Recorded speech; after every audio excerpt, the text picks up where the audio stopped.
Are we alone in the universe? It's a massive question, right?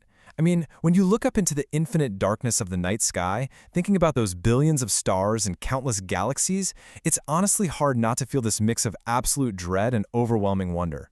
If we're completely alone, well, that's pretty terrifying. But what if we're not alone? That might actually be even more terrifying, because then the immediate question is, who exactly is out there? And are they more powerful than us? Welcome to The Explainer. Today we're diving straight into one of the most famous locations on Earth to unpack the myth, the reality, and the Cold War paranoia that birthed it all. Get ready, because we're about to uncover this absolutely wild, shocking irony, how extraterrestrial myths actually provided the perfect cover for top-secret military history right out there in the Nevada desert. So, where did this all start? It really all kicked off during one crazy summer. On June 24, 1947, an American pilot named Kenneth Arnold reported seeing 9 fast-moving objects skimming through the sky. He said they looked like plates skimming across water. And boom, the term flying saucer was literally born. Then, just a few weeks later, in July, a farmer named William Brazel finds this glowing, bizarre debris in Roswell, New Mexico. At first, the Roswell Army Airfield puts out this mind-blowing statement hinting that the debris wasn't from Earth. But then, almost immediately, they scramble and walk it back. They bring out a weather officer who says, nope, nothing to see here, it's just a standard weather target weather balloon. Now, that whole weather balloon story, it kind of held the public at bay for a little bit. But you really can't unring a bell like that. Moving into the 1970s and 80s, the mystery deepened in a huge way. Because it wasn't just everyday civilians looking up at the sky anymore. Suddenly, military insiders, actual whistleblowers, started coming forward.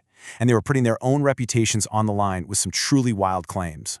Take this specific case, for example. In 1978, a retired officer named Jesse Marcel, who had actually been stationed at the Roswell Army Airfield, goes totally public. He flat out says that the weather balloon claim was nothing but a cover story. And the kicker? He claimed that dead bodies of aliens were found at the crash site. I mean, wow. This single highly publicized statement completely blew the lid off things. It totally reignited the public's belief that the US government was running a massive cover-up, hiding alien bodies and reverse engineering extraterrestrial tech. And this media frenzy just kept snowballing, officially putting a top-secret Nevada base dead center of the alien conspiracy map. In 1988, a TV special called UFO Cover-Up Live broadcast claims about a shadow organization called Majestic 12. The very next year, a guy named Bob Lazar steps up, claiming the government hired him to reverse engineer alien spacecraft out in Nevada. By the 1990s, you've got microbiologists like Dan Burish claiming they work side by side with a telepathic alien named J-Rod. By this point, the name Area 51 was basically synonymous with aliens. But let's take a step back and look at the actual facts here, because the truth reveals how geopolitical fear is usually the real engine behind these conspiracies. Fast forward to 1994, and the American Air Force finally comes clean about Roswell. It wasn't a weather balloon, but it definitely wasn't a UFO either. It was actually a highly classified nuclear surveillance device from something called Project Mogul. See, the US had been floating these high-altitude balloons rigged with special microphones to secretly listen for hidden Soviet nuclear tests. To really grasp why this base was so crucial, we have to talk about Groom Lake itself. Out in the vast, totally unforgiving Nevada desert, this spot was chosen for one simple reason. It was in the middle of absolutely nowhere. The personnel living out there were entirely cut off from civilization. We're talking about a 250-kilometer commute through dry, empty desert just to get to the facility. And the extreme paranoia of the Cold War made this intense isolation absolutely necessary. In 1949, the Soviet Union successfully tests a nuke, and the US government naturally goes into panic mode. The CIA desperately needed spy planes that could fly undetected over Soviet territory. So, in April 1955, they set up the Groom Lake Test Facility, ironically calling it Paradise Ranch. They threw a massive 1,600 square kilometer restricted zone around it. That airspace was completely locked down. Not even American Air Force pilots or NASA satellites were allowed near it. And on the ground, the guards operated with strict shoot-to-kill orders. We are talking about absolute, invisible secrecy. 85,000 feet. That is a staggering number. That is the unbelievable altitude reached by the top-secret aircraft they were developing out in that desert. Specifically, the Lockheed SR-71 Blackbird, an aircraft that flew 5 times faster than anything that came before it. To really put that 85,000 feet into perspective, think about the aviation landscape back in the 1950s. Normal civilian planes, they maxed out around 20,000 feet. standard military jets could hit maybe 40,000 feet. So when the U.S. starts flying the U-2 and later the SR-71 Blackbird at up to 85,000 feet, well, observers on the ground literally couldn't comprehend what they were looking at. It was so far beyond human capability at the time that if you saw it, your brain would naturally just assume it had to be otherworldly. Plus, there was this crazy visual phenomenon happening. American engineers usually tested these highly classified planes in the early evening hours. As the U-2 planes flew at those immense altitudes, the setting sun would catch their silver wings and reflect the light.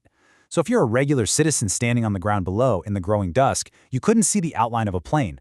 All you saw was a massive, glowing orb shooting across the sky at impossible speeds. I mean, it was literally an unidentified flying object.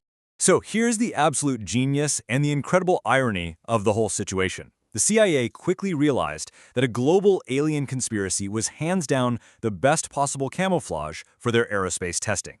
During the Cold War, keeping secrets was literally a matter of survival, so the intelligence agencies just let the extraterrestrial rumors run wild. Through initiatives like Project Blue Book, they actively tracked public UFO sightings, realized they perfectly matched up with their top-secret test flights, and then intentionally deleted those flight timings from the public records. They maintained the illusion because it protected their spy planes.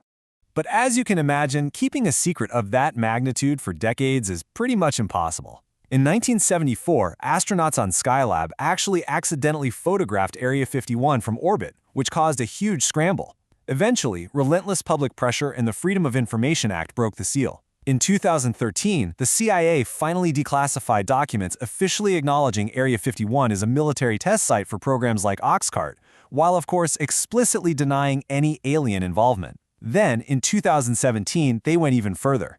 They published an incredible 13 million pages of Cold War documents online, detailing all sorts of wild stuff, including psychic phenomena research in the Stargate project. Now, you would think that official declassification and perfectly logical explanations would finally put the rumors to bed, right? Well, not quite. America was essentially caught in its own trap. The more the government tried to explain things, the more new questions popped up. Despite the unclassified truth, our cultural obsession with Area 51 aliens just absolutely refuses to die down today. This mystery is so deeply ingrained that it's reached the highest levels of global culture. President Barack Obama even publicly acknowledged the base's existence. When asked point blank about it on a podcast, he confirmed the facility but made sure to state for the record that no aliens are actually kept there. And the political intrigue definitely continues to swirl. We've seen subsequent politicians, including Donald Trump, float the idea of declassifying even more UFO records. And neutrally speaking, whenever top leaders bring this up, it invariably supercharges public curiosity. Because the less information that is made totally public, the more human imagination rushes in to fill the void. Which brings us to the absolute peak of internet absurdity. Remember September 2019?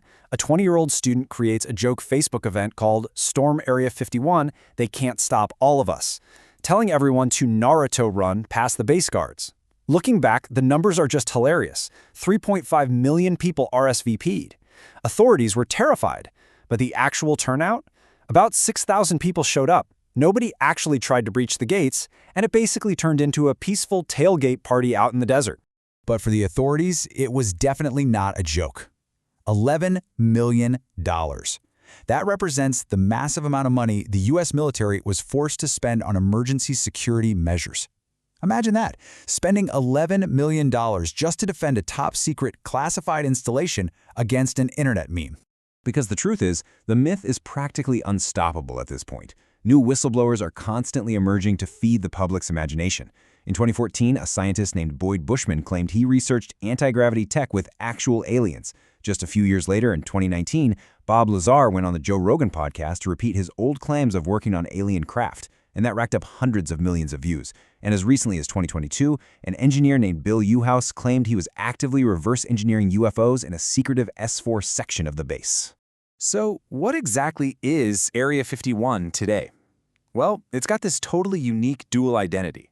Officially, it remains a heavily guarded U.S. military installation dedicated to testing advanced aerial tech far away from prying eyes. But culturally, it's permanently cemented as the global epicenter of extraterrestrial conspiracies. It is, at the exact same time, a symbol of unmatched military power and the most famous modern myth in the world. Which leaves us with one final, unavoidable thought. Decades ago, people looked up, saw the U-2 and the SR-71 Blackbird, and were utterly convinced they were looking at alien technology. Today, we know military analysts are intensely focused on the future of AI, space warfare, and autonomous weaponry.